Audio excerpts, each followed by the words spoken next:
Sir Ashwini ಅವರ journey ನೋಡಿದಾಗ ಇಡೀ ಜರ್ನಿ ಅದೊಂದು ಹೂವಿನ ಹಾಸಿಗೆ ಆಗಿರಲಿಲ್ಲ, ಮುಳ್ಳಿನ ಹಾದಿ ಆಗಿತ್ತು. ಯಾಕಂದರೆ ಪ್ರತಿ ಕ್ಷಣ ಒಂದಷ್ಟು ಏನು ಟಾರ್ಗೆಟ್ ಆಗಿರ್ಬೋದು, ಜೊತೆಗೆ ಸಿಂಗಲ್ ಸಿಂಹಿಣಿ ಥರನೇ ಅವರು ಬಿಗ್ ಬಾಸ್ ಮನೆಯಲ್ಲಿ ಹೋರಾಟ ಮಾಡಿರುವಂಥದ್ದು. ಸೊ ಅದ್ರ ಬಗ್ಗೆ ಎಲ್ಲ ಹೇಳೋದಾದರೆ ಏನು ಹೇಳ್ತೀರಾ? ಈ ಸೋಷಿಯಲ್ ಮೀಡಿಯಾದಲ್ಲೂ ಅಷ್ಟೇ ಅಶ್ವಿನಿ ಅವ್ರ ಬಗ್ಗೆ ಸ್ಟಾರ್ಟಿಂಗ್ನಲ್ಲಿ ತುಂಬಾ ಹೇಟ್ರೆಡನ್ನು ನೀವು ಕೂಡ ಸಾಕ್ಷಿ ಮಾಡಿರ್ತೀರಾ ಅಂತ ಅನಿಸುತ್ತೆ ಅದನ್ನೆಲ್ಲ. ಸೊ ಅದ್ರ ಬಗ್ಗೆ ಎಲ್ಲ ಆದರೂ ಅವರು ಜಗ್ಗದೆ ಕುಗ್ಗದೆ ಇಲ್ಲಿವರೆಗೂ ಬಂದಿರುವಂಥದ್ದು. ಈಗ ಬಿಗ್ ಬಾಸ್ ಮನೆ ಅಂತ ಹೇಳಿ ಅಲ್ಲಿ ಅಷ್ಟು ಜನನ ಕೂಡಾಕ್ದಾಗ ಅವ್ರು ಏನೇನು ನೋವು ನಲಿವುಗಳಿದ್ರೂ ಕೂಡ ಅಲ್ಲಿ ಒಬ್ಬರ ಮೇಲೆ ಒಬ್ಬರು ರಿಯಾಕ್ಟ್ ಆಗಲೇಬೇಕು, ತೋರಿಸ್ಕೊಳ್ಳೇಬೇಕು.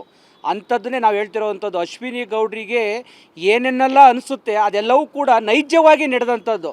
ಕೋಪ ಬಂದಾಗ ಕೋಪವನ್ನು ತೋರಿಸಿದ್ದಾರೆ, ಅನ್ನ ಅಡುಗೆ ಮಾಡಿ ಊಟವನ್ನು ಬಡಿಸಿದ್ದಾರೆ, ಎಲ್ಲರ ಜೊತೆ ಪ್ರೀತಿಯಿಂದ ನಡ್ಕೊಂಡಿದ್ದಾರೆ. ಗೇಮ್ಗಳು ಬಂದಾಗ ಅವರ ಶ್ರಮವನ್ನು ಪಟ್ಟು ಗೇಮ್ಗಳ್ನ ಆಡಿದ್ದಾರೆ. ಆ ಎಲ್ಲ ವಿಚಾರಗಳನ್ನು ಇವತ್ತು ಜನರ ಮುಂದೆ ಬಿತ್ತರಾಗಿದೆ. ಅಶ್ವಿನಿ ಗೌಡರು ಅವತ್ತಿನ ಕೋಪಕ್ಕೆ ಜನ ಒಂದಷ್ಟು ಜನ ಸಿಡಿದಿದ್ದು ನಿಜ. ಇವತ್ತು ಅಶ್ವಿನಿ ಗೌಡರ ಆಟವನ್ನು ನೋಡಿ ಮೆಚ್ಚುಗೆನ ವ್ಯಕ್ತಪಡಿಸ್ತಿರೋದು ನಿಜ.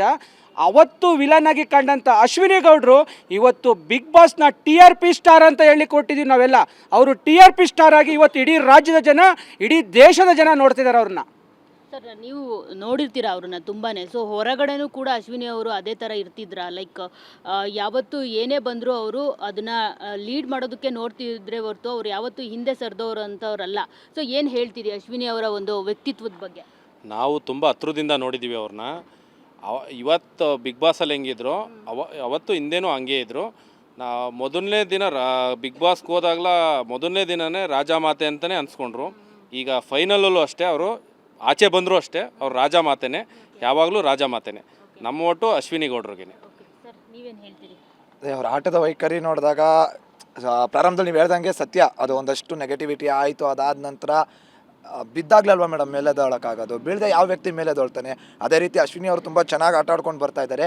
ಯಾರೇನು ಹೇಳ್ಬೋದು, ಇವತ್ತು ಸಾಮಾಜಿಕ ಜಾಲತಾಣದಲ್ಲಿ ನೋಡಿದಾಗ ಒಂದಷ್ಟು ಜನ ಅಶ್ವಿನಿ ಅವ್ರನ್ನ ಯಾರೋ ಒಬ್ಬ ವ್ಯಕ್ತಿನ ಗೆಲ್ಸೋದಕ್ಕೆ ಅಶ್ವಿನಿ ಅವ್ರನ್ನ ಟೀಕೆ ಮಾಡ್ತಾ ಅವ್ರನ್ನ ತೇಜೋವಧೆ ಮಾಡಿಕೊಂಡು ಅವ್ರ ಟೈಮ್ನ ವ್ಯರ್ಥ ಮಾಡ್ತಿದ್ದಾರೆ ಹೊರತು ಇದರಿಂದ ಅಶ್ವಿನಿ ಅವ್ರಿಗೆ ಯಾವುದೇ ರೀತಿ ಇಂಪ್ಯಾಕ್ಟ್ ಆಗೋಲ್ಲ. ಯಾಕೆ ಅಂದರೆ ನಾವು ನೀರಿನ ಮೇಲಿರೋ ಗುಳ್ಳೆ ಅಲ್ಲ. ಯಾಕಂದರೆ ಇವತ್ತು ಬೇರೆ ಕಂಟೆಸ್ಟೆಂಟ್ ನಾವು ನೋಡಿದ್ದೀವಿ, 11 ಸೀಸನ್ ನೋಡ್ಕೊಂಡು ಬಂದಿದ್ದೀವಿ.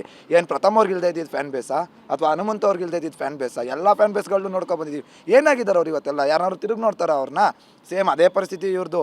ಈ ಬಿಗ್ ಬಾಸ್ ಕಂಟೆಸ್ಟೆಂಟು ಅವರ ಒಂದು ಫ್ಯಾನ್ ಬೇಸ್ ಏನಿದೆ ಇದೆಲ್ಲ ನೀರಿನ ಮೇಲಿರೋ ಗುಳ್ಳೆ.